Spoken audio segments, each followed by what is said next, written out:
ఇక డీటెయిల్స్ లోకి చూస్తే రాజన్న సిరిసిల్ల జిల్లా గంభీరావుపేట మండలంలో మంత్రి కేటీఆర్ దత్తత గ్రామం దేశాయిపేటలో ఎలాంటి అభివృద్ధి లేదని బీజేపీ జిల్లా ప్రధాన కార్యదర్శి రెడ్డబోయిన గోపి అన్నారు.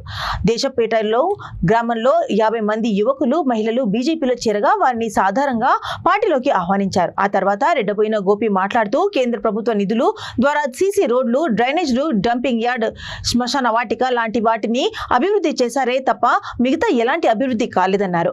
అనేక సంక్షేమ పథకాలు ప్రధాని నరేంద్ర మోదీతోనే సాధ్యమని పార్టీలో చేరిన వారికి గోపి శుభాకాంక్షలు తెలిపారు.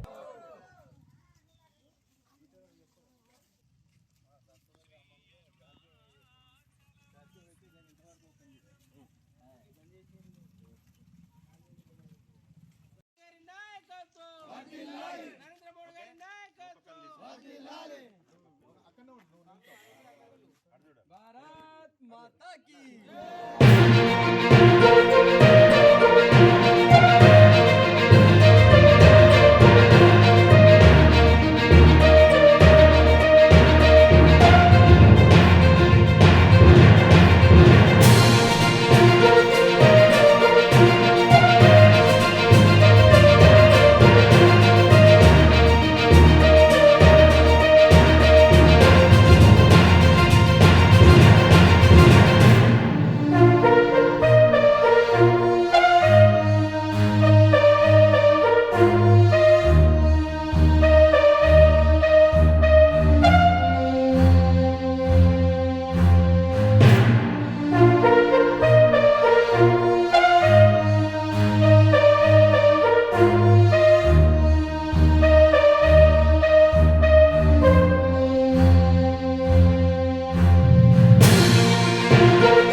కమలంపు గుర్తుకే కమలంపు గుర్తుకే భారతీయ జనతా పార్టీ జిందాబాద్.